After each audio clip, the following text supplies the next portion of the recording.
I'm going to go ahead and kick this off. I know we're waiting for Olin. He's on his way. Should be here any minute now. But thank you all for coming today. I'm Lori Boyer, the Executive Director here at Rockville Economic Development. We are pleased to be hosting this event, the Rockville Cyber Event for small to medium-sized companies. And we were happy to partner with our partners to pull this together today. Robel Worku and Sarah Miller from Montgomery County Economic Development Corporation, Joe Congerti from TEDCO helped us pull this together, and Sean O'Neill from Network Alarm Corporation.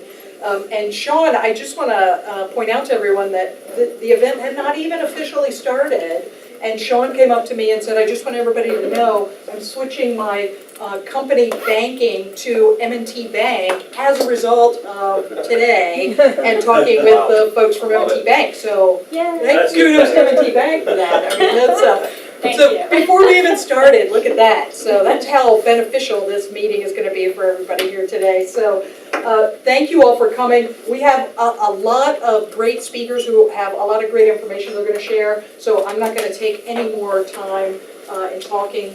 So I'm going to turn it over now to actually Bill Day, an attorney with Day Law Practices, and Marcus Roschecker, the Cybersecurity Program Manager for the University of Maryland Center for Health and Homeland Security, who are both going to give you a 5-minute overview of things that you should be aware of and in the cyber world as it relates to legal requirements, etc. So I'll turn it over to you guys, and then we'll move on to the panel. All right, well, my name is Bill Day. I work for the Day Law Practice, and I'm a lawyer. I do plaintiff-side employment law, but more importantly for today, I'm also a small businessman since I run my own practice. Now, as a lawyer, I have certain heightened ethical duties when it comes to handling electronic information. Lawyers are all governed by what are known as the rules of professional conduct, and our licenses depend on them. And among the requirements of the rules of professional conduct are duties of competence, communications, confidentiality, and keeping your client's property safe. Now, obviously, if you ever engage a lawyer, you might want to be sure your lawyer is doing all those things. So, I'm really the man on the street here among a group of technical experts. And what I wanted to share is in line with these kinds of duties that lawyers need to adhere to. I want to talk a little bit about just how I, as a non-technical expert, navigate some of these requirements.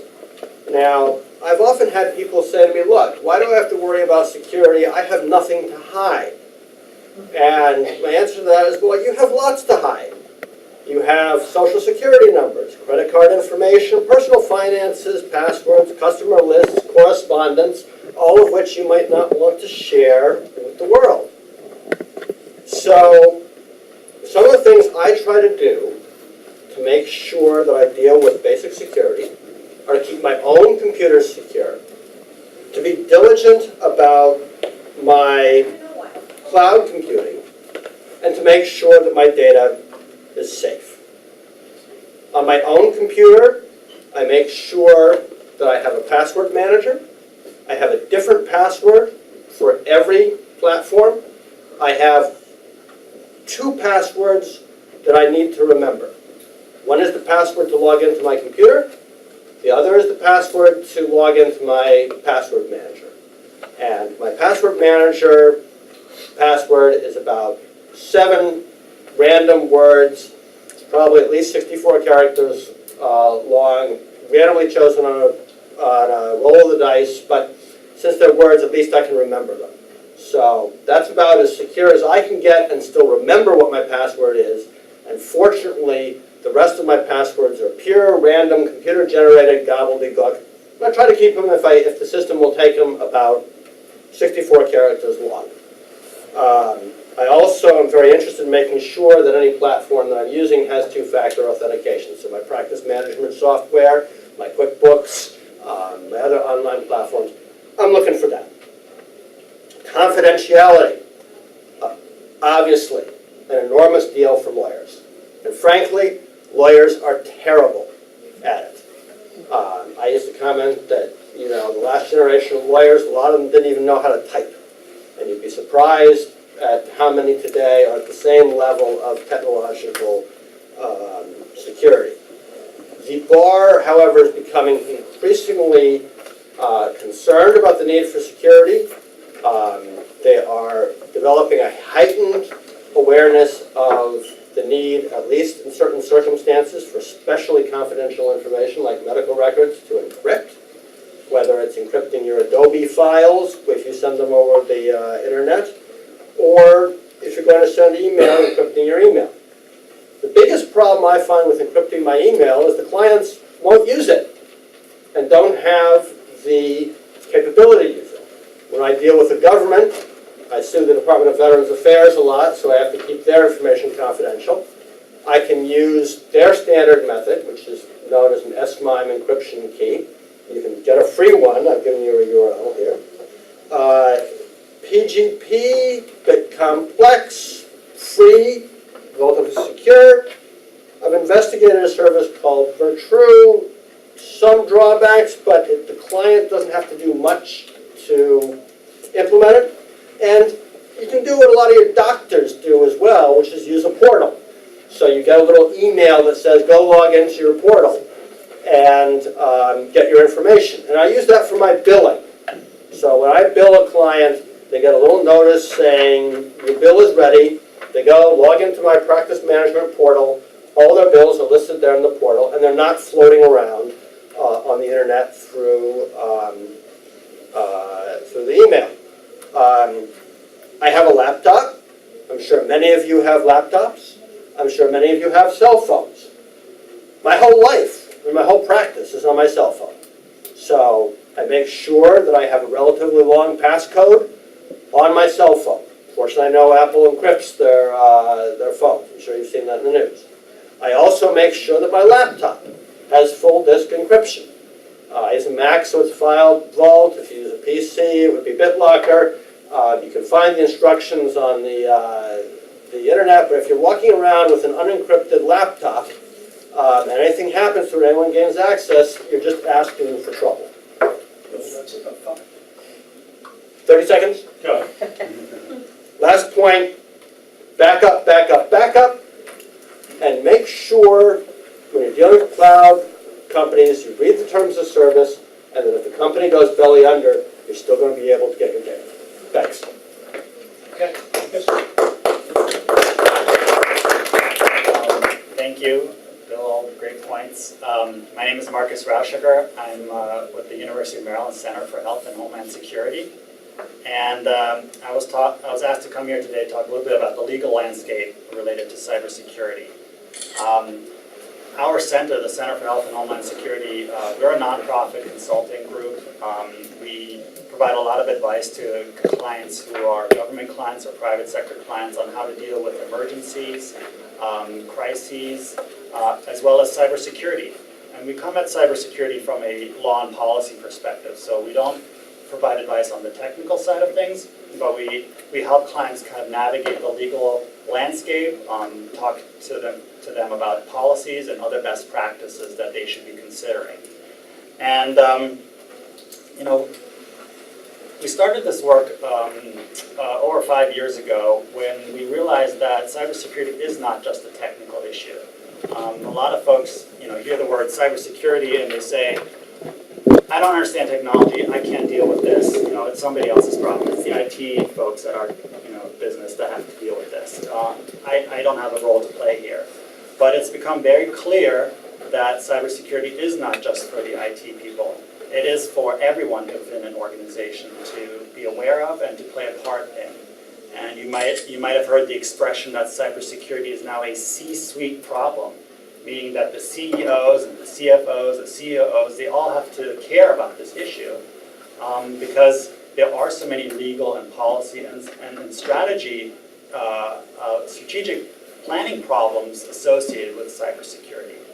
So these are the kinds of things that we help our clients with. Real quick, just to give you an idea about what some of those legal and policy issues are that companies and the government should be concerned about. There can certainly be legal requirements on you based on cybersecurity. You might not know, but almost every state in the nation has their own data breach laws, meaning that if your company is breached, if it is hacked and your customer data is released, you have a legal obligation to notify your customers that this has happened. And given that every state pretty much has their own law on this, it means that if you're a business that has customers in multiple states, you're responsible for complying with each one of those state laws, which of course can be very burdensome, especially for small businesses, and can be very costly sending out all those notifications and making sure that you're actually in compliance with each of those state laws.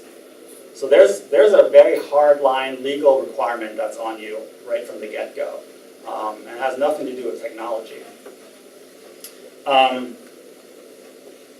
There are other things out there that might not be legal requirements per se. You might have heard of something called the NIST Cybersecurity Framework. Our friends here at the National Institute of Standards and Technology right here in Maryland are leaders in developing this framework. It's a collection of standards and best practices that exist that can help companies and organizations do a better job with their cybersecurity program. This framework is voluntary. It's officially voluntary. No one has to use it. But you're seeing more and more companies looking at it and saying, we are actually going to use this. And you're seeing this groundswell of companies and organizations implementing this framework, even though it's voluntary, because, I would argue, a lot of organizations are actually afraid that they might get sued if they're not implementing this framework. It's become a standard of care, so to speak. So another legal consideration that companies of any size have to consider. In addition to legal requirements, you might have regulatory requirements depending on the industry you're in. If you're in the healthcare sector, you've heard of HIPAA. If you're in the financial sector, you've heard of there are other regulatory requirements that you are subject to. And even if you're a run-of-the-mill business, we've seen the Federal Trade Commission, the FTC, engage in some enforcement actions against businesses who the FTC deems as having not done enough to protect customer data. So there's that risk out there too. And finally, there might be contractual requirements on you. As a business, likely you have entered into contracts with suppliers or other vendors, and you maybe feel really good about what you're doing yourself in terms of cybersecurity, but if your vendor or the person you're contracting with is not doing what they should be doing for cybersecurity, then you're at risk too. And similarly, if you're supplying somebody with your product or your service, they might have put into their contract with you a requirement that you implement certain cybersecurity measures. So there could be contractual obligations placed on you as well. I'll wrap it up there. Thank you. No, that's pretty much it. Well, let me introduce myself. I'm Mark Maragli. I'm with the Maryland Department of Commerce. And Commerce has a fairly active cyber program. I spend the bulk of my time trying to interface with companies around the state to understand the skill sets and hopefully fill in with incentives and other things that Commerce can provide. And so I've been asked to moderate this, and we've discussed some ideas for questions that might be useful. But I would open it up. If anyone hears something, piques their interest, jump right in. We'll make it an interactive discussion. Does anybody have, this is a little bit dated, does anybody have an idea of how much Marylanders lost to cybercrime in 2016? Any guess? The FBI tracks incident reports. These are just reported incidents. For 2016, it was $22 million in just the state alone. And you can imagine, given ransomware and all the other things that have become more active this past year, it's a really big problem. And this is spread out across all age groups and many, many different kinds of businesses. So it's something you need to be concerned about. And so our task today is try and give you some ideas to take back with you to your companies. So let's start with introductions. And if I could, I'll say your name, if you could just tell everybody who you are and what you do, and then we have a couple of questions. So Olin, why don't you start? Absolutely. Olin Green with Barbecue Corporation. I'm our VP of Cyber Programs. Barbecue, we're a federal contractor, primarily. Speak up. Speak up. Barbecue, we're a federal contractor, primarily. We have about 30 contracts across Department of Defense, DHS, Department of Treasury, Department of Justice, and others in the industry. As a company, our core competencies are cyber, software development, and IT and cloud infrastructure. Thank you. Ira? Ira Kohlmeister, Network Alarm Corporation. Hey, Joe.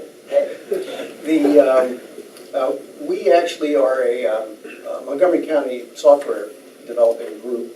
And just a short story, a few years ago, we had a client that got hacked, and we thought, oh, not a problem, we'll go out and find some software that'll be able to keep us apprised if anybody crawls into their network.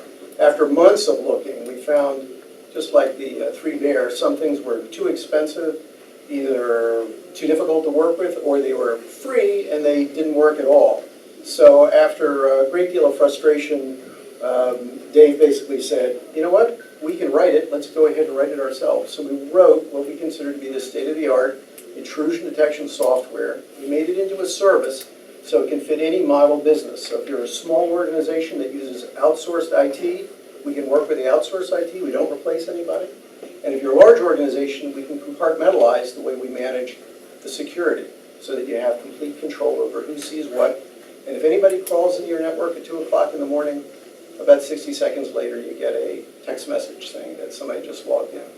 And that's pretty much what we do. Thanks. Bhavesh? Sure. I'm Bhavesh Wadani.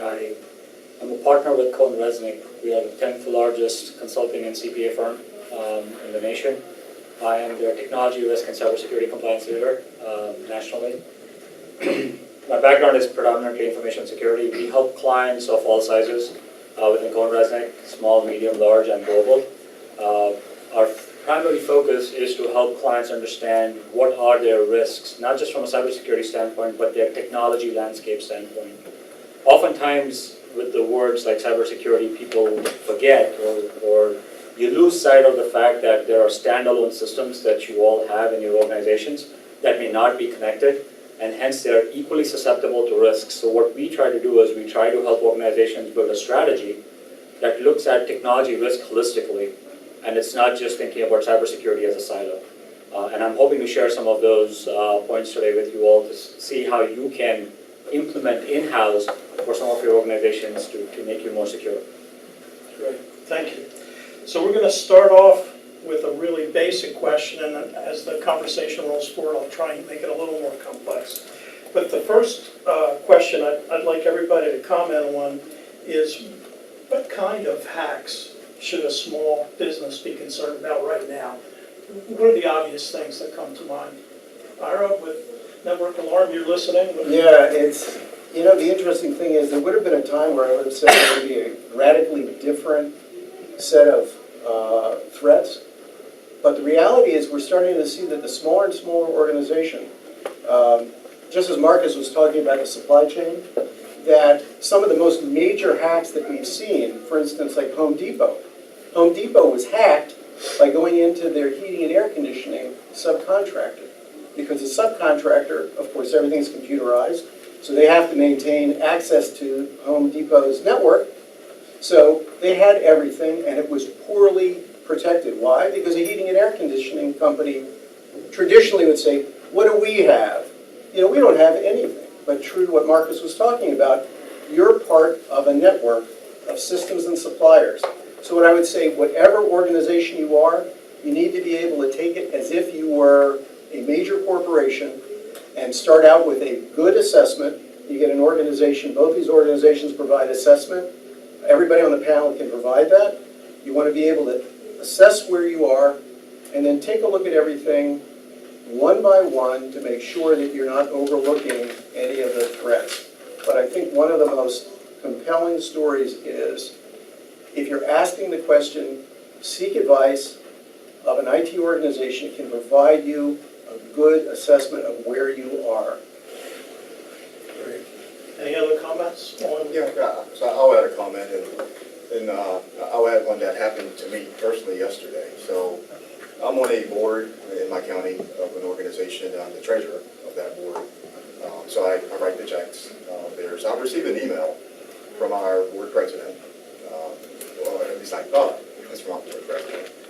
So his name, it came through as usual, and it addressed me as Olin Green, comma, please send me a check for X amount of dollars. I need you to send it to this address by the end of the day. What that phishing is what you call that. Exercise didn't understand that I'm a cyber aware person there, so immediately like the antenna went up. First, our president, he doesn't address me as Olin Green, coach or other things there. The other is we never make those requests via email. So there are some controls in place. So I guess my comment is just be aware. The weakest link in any cyber or any threat, obviously, is generally the people. And having people who are adequately equipped via training, this awareness, knowledge of little things to look for is very important. A very important part of the plan. Are there any prevalent hacks that are more likely to occur in small business? Should look at that at all? Phishing, as Olin said, is the most prevalent, but I would also say ransomware is another one, and primarily because the malicious intruders, hacktivists, there are different kinds, right? Or just a script kiddie. I call it a script kiddie, as somebody who's trying to impress his or her girlfriend, boyfriend, trying to say, I'm technically savvy and I can do this, hey, listen what I did. All they're trying to do is they're trying to get access to your environment, right? So they will figure out a way how to do it. They have tools available, freely available, I should say, and readily available to launch an attack, whether it's a phishing attack, whether it is ransomware, whether it is trying to figure out how can I mimic an email address of somebody and see if I can do a brute force attack, right? Small organizations, they know, don't have the resources adequately applied in these cases, and hence small organizations or mid-sized organizations are the prime target.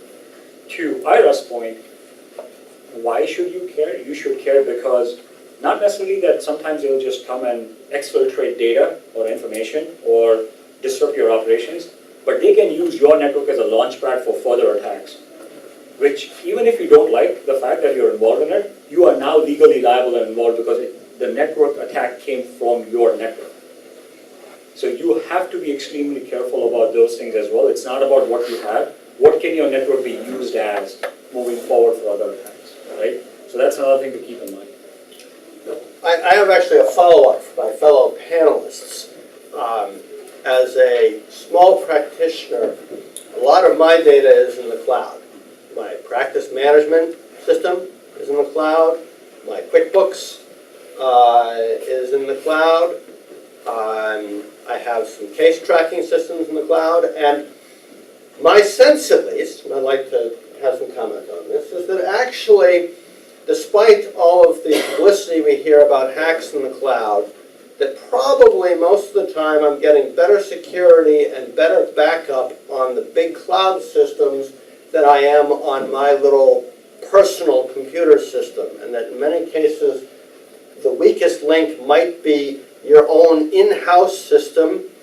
I mean, maybe you're always keeping it patched, maybe you have the latest technology, maybe you have the best antivirus, maybe you have a state-of-the-art firewall, maybe you have an intrusion detection system, but most people on my scale don't have that stuff, sometimes they don't even have adequate backup. So I guess I'd like a reaction to that question, cloud or personal or Well, I think you're absolutely right. I think that, remember with the cloud, the cloud organizations have intense cyber threat analysis going on 24/7. They have entire staffs that you could never afford to manage this.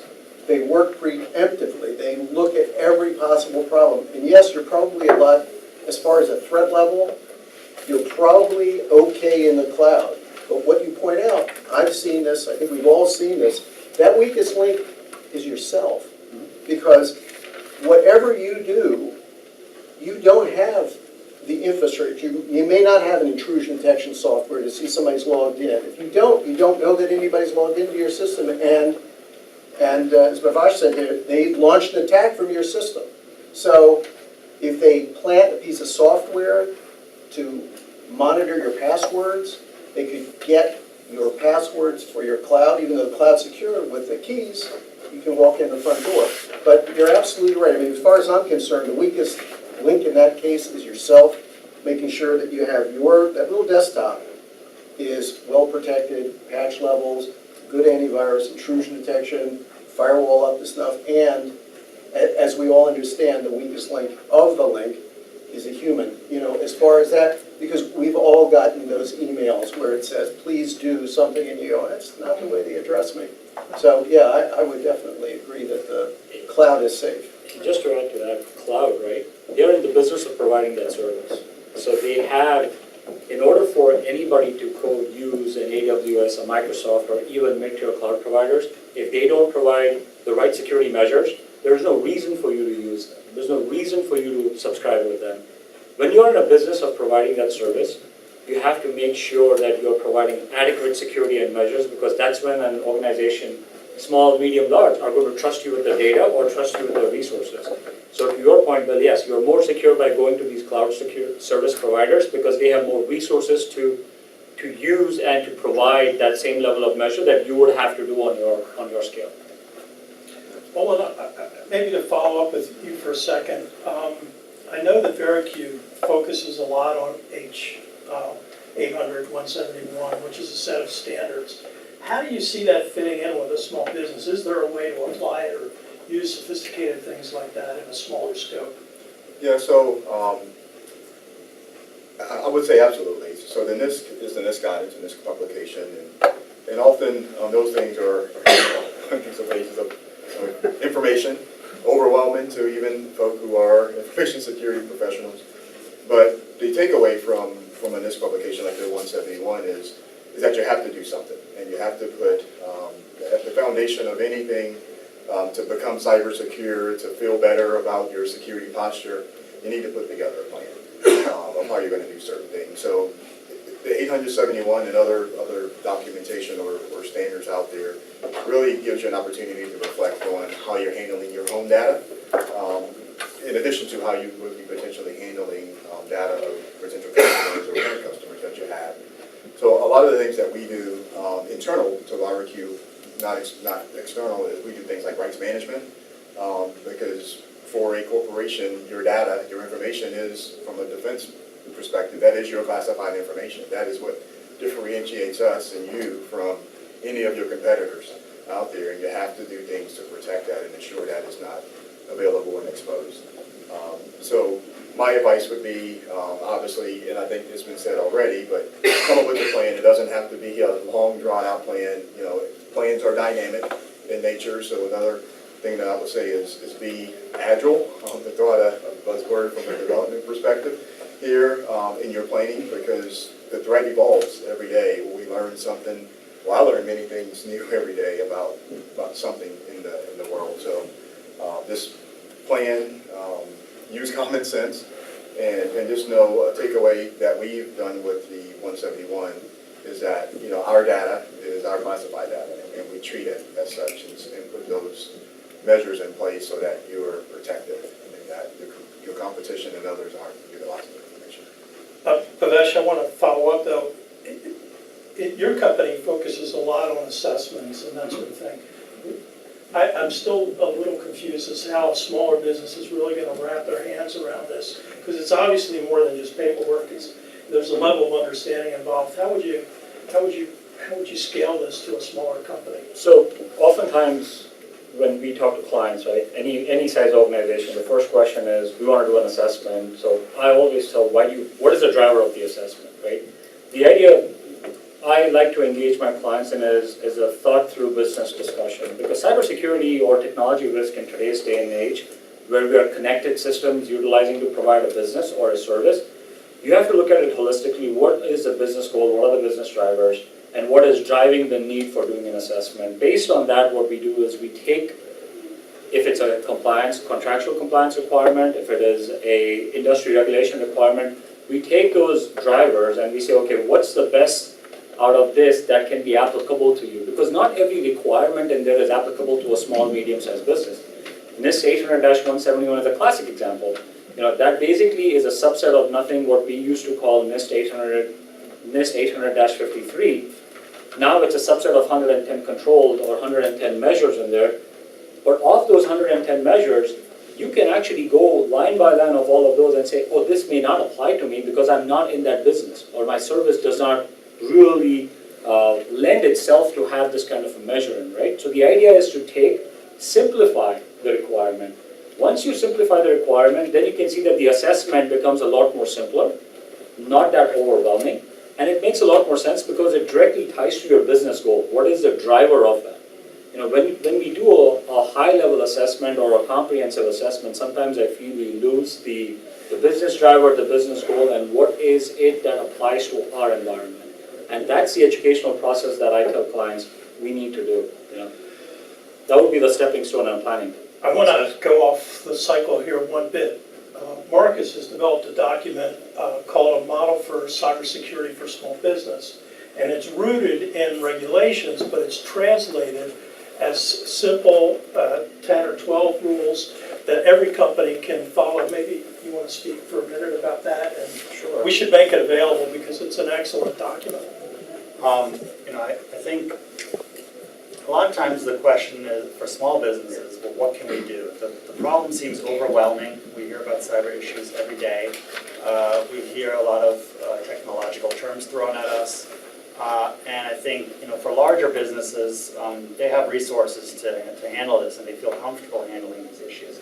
Smaller businesses are asking, well, what can we do? We have limited resources. We don't have technical expertise. So I think a lot of the things that have been said here already are something that small businesses definitely should take into account, like using a cloud service provider, or all of the good cyber hygiene practices that Bill mentioned in the beginning. But then, you know, there are certain basic planning and policy steps a small business can take that aren't very complicated, but that do address a lot of those fundamental concerns associated with cybersecurity. So, you know, the Federal Trade Commission, for example, I mentioned earlier, yes, they've enacted and they've engaged in certain regulatory enforcement actions against businesses, including small businesses, but they've also put out some guidance for businesses in terms of what they should be doing. And, you know, this is kind of what we use to develop our own guidance at the Center for Health and Homeland Security in terms of what our clients can do. These are very basic, straightforward, step-by-step tasks that can be undertaken by anyone, even when you don't have a lot of resources. We should make sure that everyone gets a copy of it. It's really useful. I want to come back to you. Given I have a small business, I know something's going on. What are the right first steps to figure out what might be going on? Well, you know, if I'm indeed, I mean, we have to assume everybody has, been intruded. What should I do to flag? Well, Right first step. you know, it's like, you don't want to wait until you get sick, really. I mean, you want to vaccinate today. And what we talk to our clients about is, and everybody on this panel is singing from the same song, it's you want to think proactively. You want to you want to think about what you have to protect, and you have to put in place certain components to make sure that the integrity of your data is maintained. A lot of people are moving to encryption. You want to make sure that at the very least you have your antivirus up and running. The other element is you want to make sure your firewall is working. If you don't have a firewall, today I think everybody has some level of a firewall. And for us, we say intrusion detection because we know on a first-hand basis that people can get into networks and never be found until they do something wrong. But they can stay in there for weeks, if not months, doing illicit operations. So we say you need intrusion detection, you need a good firewall, you need antivirus, and the element is you need a good education. It ends up being that human aspect. You've got to know, great example, Olin talks about getting an email that just doesn't look right. You have to maintain your being a skeptic. You've got to look at things skeptically and follow through with that. If you think something is going on and you're at that level, I would say the first thing you need to do is call a professional. Because if you're there, you're not going to get out of the rut yourself, that's for sure. You've got to be able to mitigate it as soon as possible. There was one element, there was a chart that Kaspersky put together that said for small businesses, if the mitigation takes place within a day or so, the cost is on average $27,000. If it goes 1 week, it grows to $107,000. So you can see a small business, if it goes even further, and with the cost of, as Bhavesh was saying, you have to contact all your people, and you end up getting to the point where there's some stories about small businesses actually going out of business because the expenses are so large. So to get back to your original question, is if you think that you have gotten, you're already into that point, at this point you need to call a professional. They will come in and help you. So there's no magic software I can install to figure out what's going on in my It's network? past that. No, I mean, just to add to that, there's no magic software that's going to tell you what your next steps are going to be. You know, the magic software, intrusion detection or threat hunting or any of the other advanced software, even with large companies, it's not going to prevent all the attacks coming to them, right? I mean, just think about it. That's why in the industry today, the lingo is there is never absolute assurance or absolute security. There is reasonable security and reasonable assurance, right? That's why even when you are talking to, if you get legally arbitrated for something that, okay, your data got breached and somebody's going to sue you, the court is going to look at it and say, okay, what reasonable steps did you take? The court is never going to say, what absolute steps did you take, right, to protect security? Because there is nothing as absolute security in today's day and age. So Magic 1, there is no software that's going to prevent you 100%. But what happens from a reasonable standpoint, as Ira said, is you have to have a plan. You have to make sure that you know what your next steps are going to be in the event you identify a breach or you identify a malicious activity or an unusual activity within your network or your system. And that plan is what we call the incident response plan, which allows you to then communicate with law enforcement, communicate with professionals, call your legal counsel or your legal help, whoever they may be, so that you can then start figuring out what is the recourse. Because the damage is already done.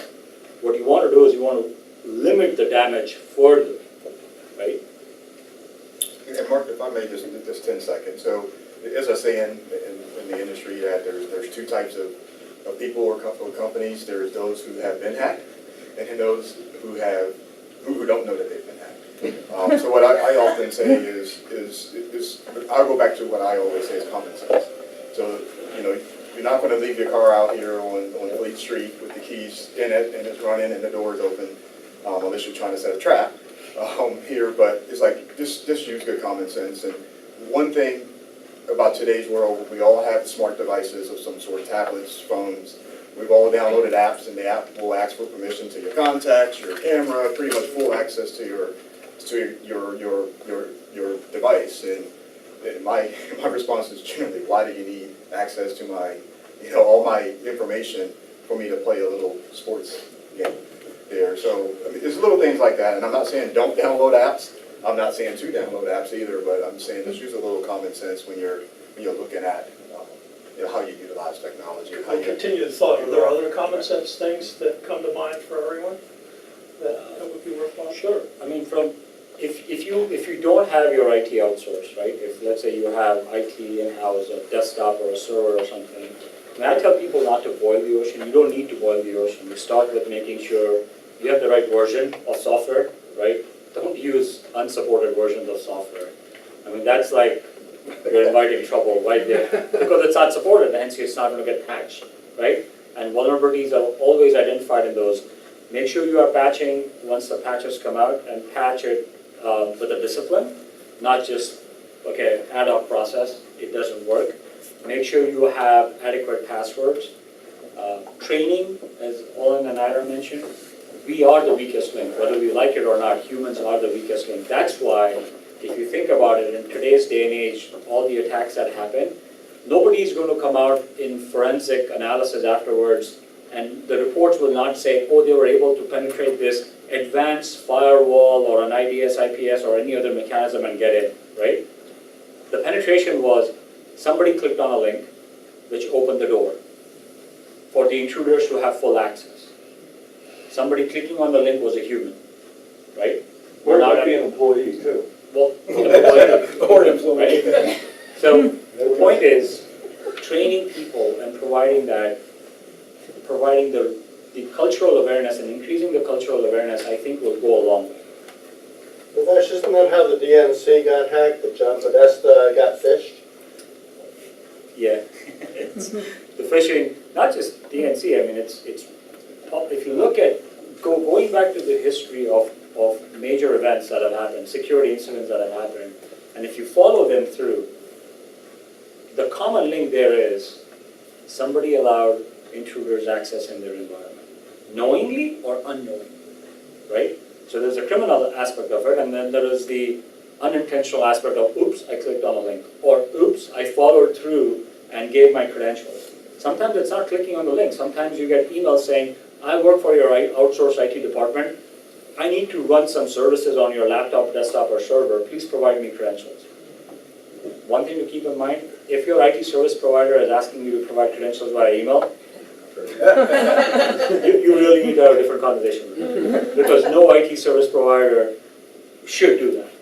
Two very quick comments again from the perspective of the little guy who's very cost conscious. And that one is that, you know, I take compliance with the rules of professional conduct very seriously. My license depends on it. But the standard the bar sets, again, is one of reasonableness. And so it's a journey for me. And rather than being paralyzed by trying to boil the ocean, I try incrementally to learn and to take what steps I can and to keep up. The other thing I've done is I've added a cybersecurity policy to my professional liability insurance because I recognize you know, the point that sooner or later you're going to get attacked, and so at least I'm hoping I don't get hit with that $27,000 in the or more in the if in the you know fortunate event somehow I get whacked. Yeah, I'd like to bring up one element. We're all talking about the human aspect, and phishing is probably one of the most prevalent ways to be able to get passwords. The brochure, the little brochure that we put out, that little trifold, there's a little something that we do with our clients to mitigate some of, reduce the chance of getting phished. And what we recommend to all our clients is maintain a number of email accounts or aliases, so you don't need separate accounts. There's instructions in there how on like Gmail you can actually have an unlimited, so that all of your important organizations you do business with has a slightly different email address for you. If it's an alias, it comes into your inbox, you don't have to do anything different.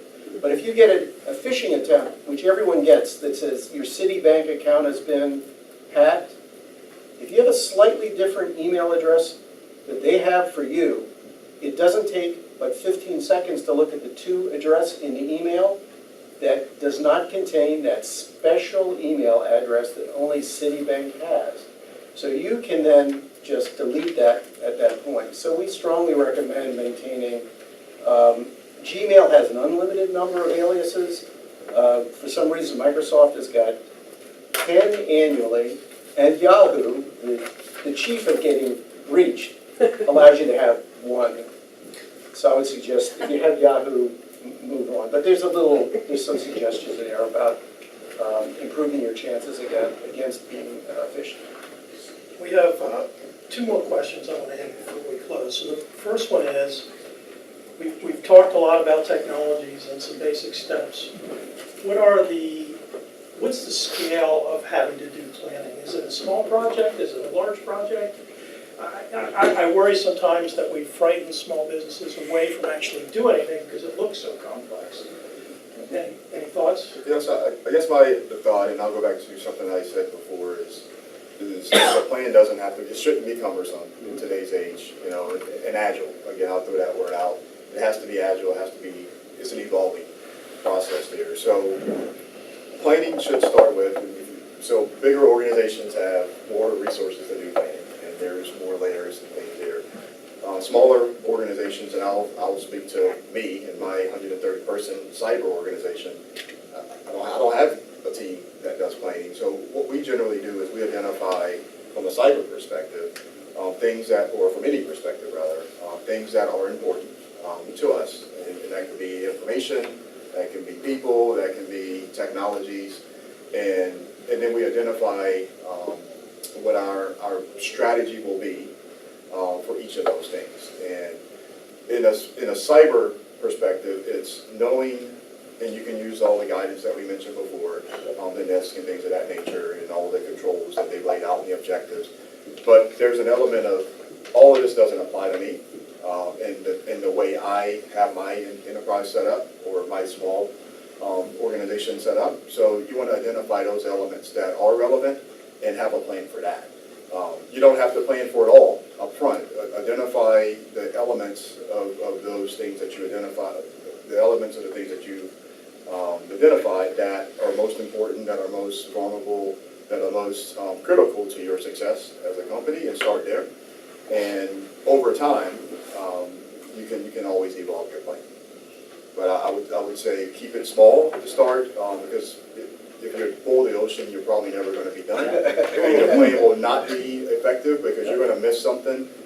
When you start small, you're probably still going to miss something, but at least you can, it's dynamic. You can go back in and you can update it, you can evolve it, you can improve it as time goes on. And as you learn more about the threats that you have in your organization, or potential threats and vulnerabilities. Marcus, did you? Yeah, I think those are all excellent points.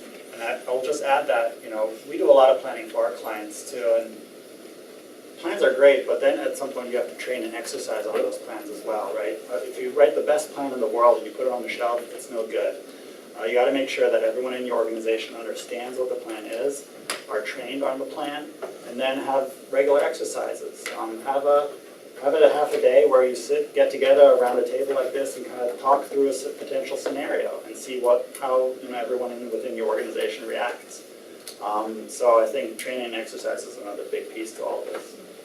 I laugh when Olin says he's a small organization, as an organization of one. But I think that something like being here is the first step, and I really try to do as much self-education as I can. That's what I have the resources to do. One of the things I tell clients is, over time, once you educate and be aware of different things, you want to get to a point, and you may start that way, is your planning doesn't have to be a separate planning session. I mean, all of you are in business, right? You all have business strategic discussions, right? We need to start thinking about cybersecurity or the risk associated with losing information or system as a business issue. The day we all as organizations start thinking about it as a business issue, you won't need a separate planning session for this, trust me. You'll be talking about it as if you are coming up with a business strategy, as if, how am I going to service this client, and I want to make sure that I'm not going to lose their data, right? Or somebody's not going to be able to access that data or that system that I'm going to use to service a client. It will become part of your culture, right? As executives in here, that's what I would encourage everybody to do. Don't consider cyber as a separate issue. Think about cyber as a business issue. Because at the end of the day, as Ira mentioned and as Bill mentioned, there are organizations who've gone out of business because they were not able to defend themselves towards attacks or reasonably show what they had done. So if you think about this as a business issue, you will start seeing that the planning in itself is done. You're thinking about the risk associated with that as part of your business strategy discussion. Yeah, I'll add one more thing, and I already probably have to. So I would also say, if you're going through the process now of figuring out how to plan or what to plan for, your best resource often is talking with your peers in organizations, because a lot of the things that you're thinking about, that you're concerned about, things that you haven't thought about, your peers or potentially have gone through it, or they're in the same place.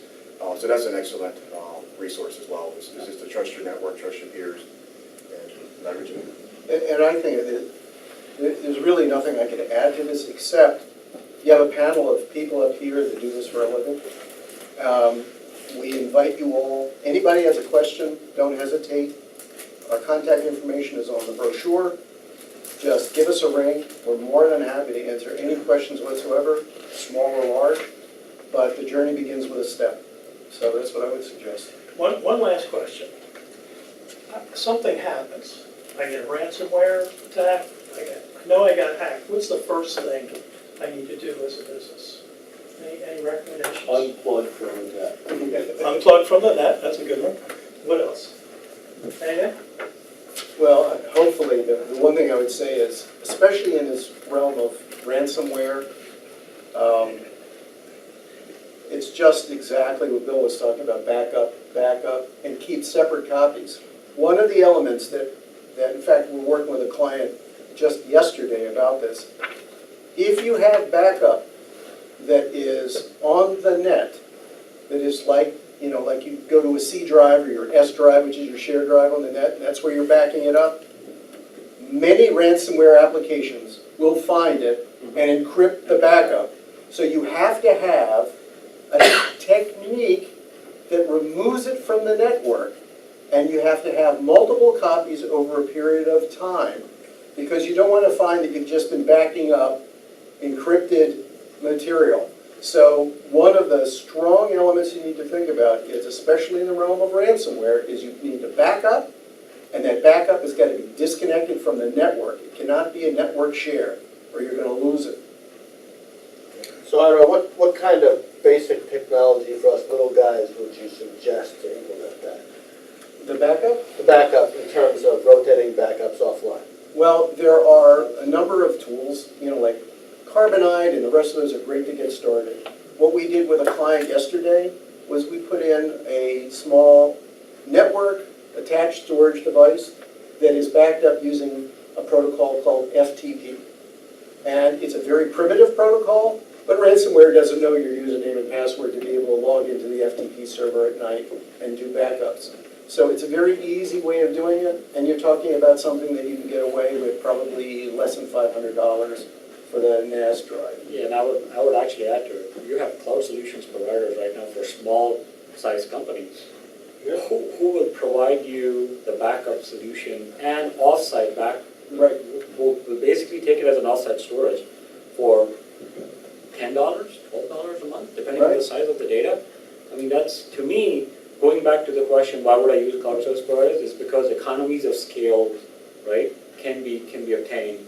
Again, they're addressing so many different client needs. You will be one of their clients, so you can definitely take advantage of that, right? So think about those things. I tell clients, be creative. Sometimes it's not about what you own and how you acquire it. Sometimes, how do you transfer the risk, right? The key here is to think about, okay, I have a risk. How am I going to either share the risk or transfer the risk, right? So that my burden is reduced on my end. Right? Sometimes you have to be creative in thinking about that as well. So we got a couple now. It's backup, antivirus, strong passwords. We didn't really talk much about that though, but you mentioned that. Passwords are very important. Software, keep it up to date. Did I miss anything? Intrusion detection. Intrusion detection. And training. And training. And training. And training. And there are a lot of... And insurance. Insurance. I would also add on the password, is that in your policy, you should have a policy that talks about not only making a complex password, but also changing your password. Because it's one thing to have a password and you have it for 20 years. If that password over time, it becomes less effective. The other thing on patching, and I don't know what the understanding level is, I'll just say it. Patching is just the update. So if you have an antivirus, ensure that you do the updates regularly, because like an Apple bomb, I'm not sure if that came up before I got here, or Apple text bomb, I believe is what it's called. Apple is working through the patches and things now. Simple, do the update when they have it. If you have that type of device, and you're probably covered. But oftentimes we don't do the updates.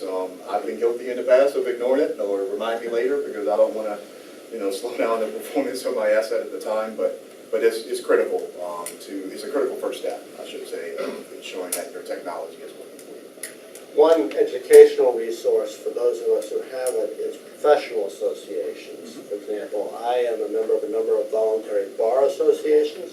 If you are a member of a professional association and they do any kind of education, encourage them to bring in experts and have a seminar on cybersecurity or best computer practices. I mean, my bar associations do it regularly now. And the other thing, just to add to that, actually our federal government has plenty of resources and groups that small and mid-sized businesses can actually join, right? So you will get daily alerts. For example, FBI has something called as a CyWatch. on a daily basis, you can get alerts of what's going on out there and how it impacts organizations, small, medium, large, right? So you can then be educated enough to know, oh, you know what? Yeah, we had a network performance issue, or my IT guy was complaining about something, or my finance person was complaining about something, or I found some issues in the performance. Now you have some basis to think about it and say, oh, you know what? Let me do a little bit more research on it. So the more education and the alerts and the information you get that are relevant to you, the more informed decisions you will be able to make. The Department of Homeland Security has a very thorough Yeah. website Yep. in this area, so it's worth looking at. Any questions from the audience before we close it up? Go ahead. I was wondering if you have any advice for transferring confidential documents. Is it better to send them, say, via Dropbox than via your email account? If you send it via email, make sure your email is encrypted. So depending on which email service you're using, you potentially may have to pay extra to get the encryption mechanism in it.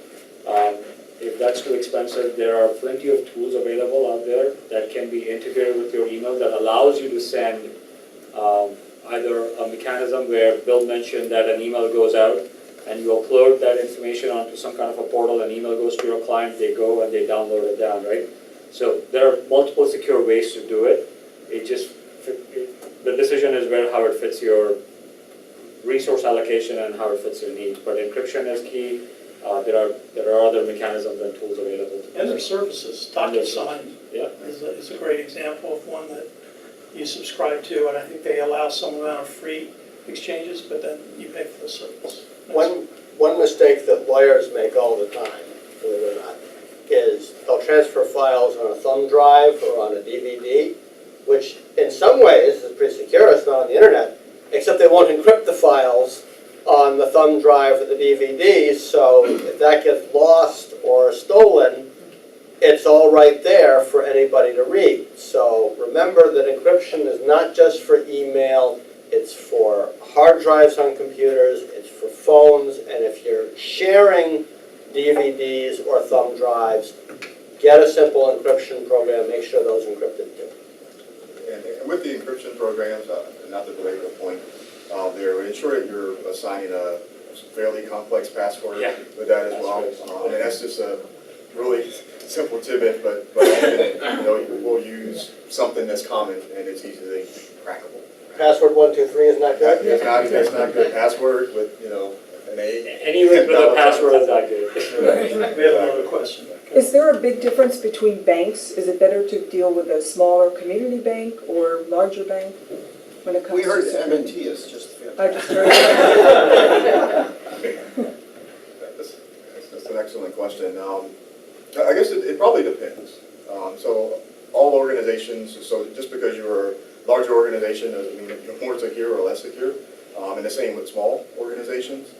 So it probably depends. So some of our major banks, and I won't advertise any of their names here, I would suspect that they're more secure. I know some use and follow the NIST and FSMA, also more federal guidance and things of that nature. So they've been through fairly robust processes there to ensure that they've accounted for and addressed security concerns. There's another standard out there, and I don't think it came up here today, is FedRAMP. So often applications that are dealing with, in particular the federal government, they have to go through what's called a FedRAMP process, and it's another instruction that has guidelines and things of that nature that they must follow in order to be compliant or to do business in that realm.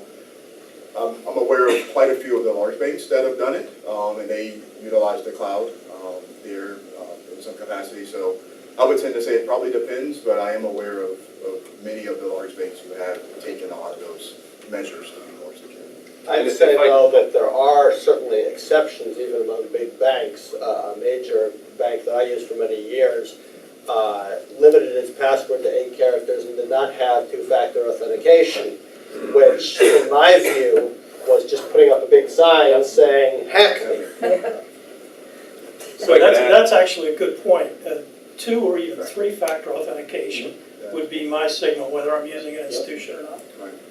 As an M&T Bank employee, I can answer that a little bit from our perspective. So we view this issue as a huge issue. I mean, what happened to Olin yesterday happens to our clients on a daily basis, where the controller or the CFO of a company gets an instruction from the president or the owner, Joe, wire me $500,000 by the end of today. I need to make a payment on my Florida condo or something like that. So the behavioral aspect that these guys mentioned, I think, is huge. And also, there are services that banks offer that are, that are some of these things. For example, if your bank is asking you to send in your personal financial statements, your tax returns, your business statements, just email me those. That's a bit of a red flag, that they should ask you to send it via their encrypted service, like you guys mentioned. So talk about it with your relationship manager, because it is a concern for the bank also. There's a lot of money that's being lost in these types of transactions.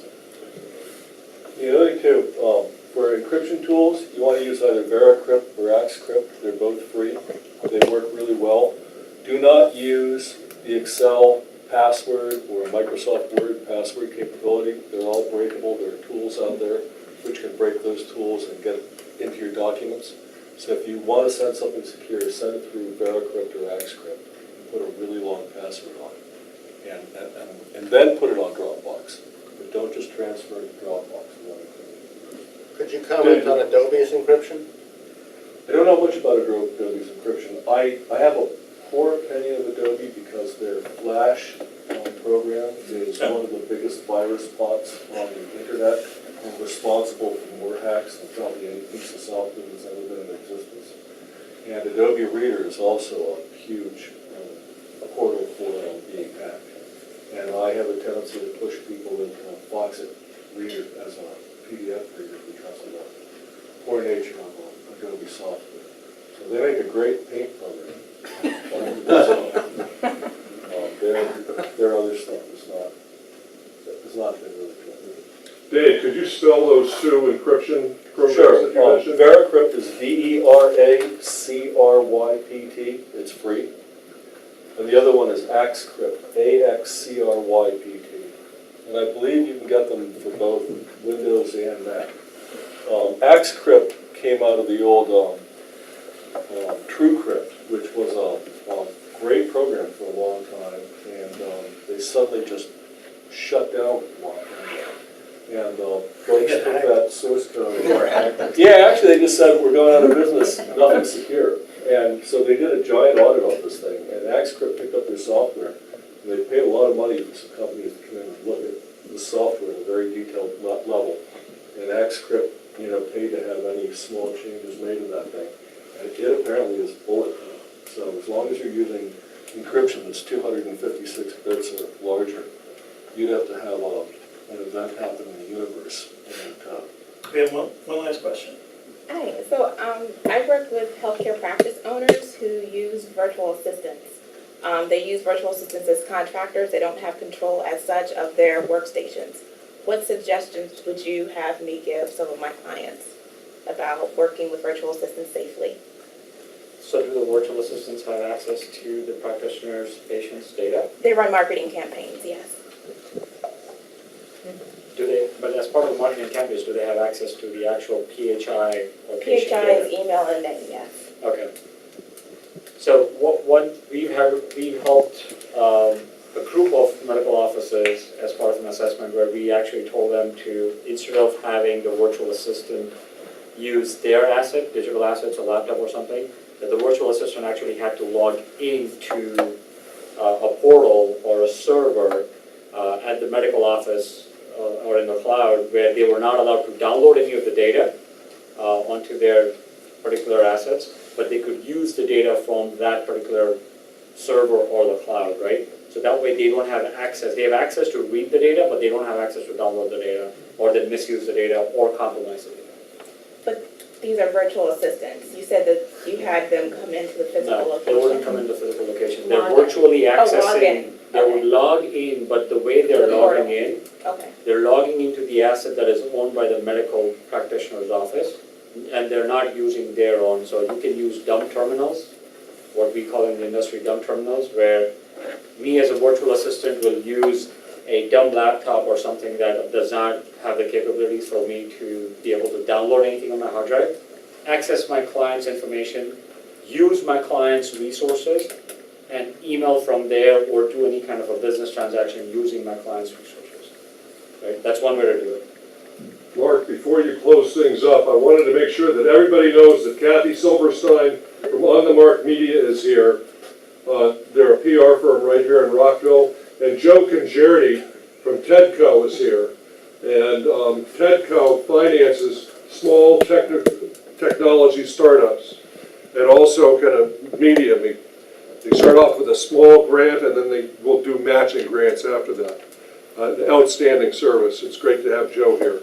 And there's a lot of other people, I don't know all of you, but Ravel from Montgomery County Economic Development helped put this whole thing together along with Lori sitting next to him.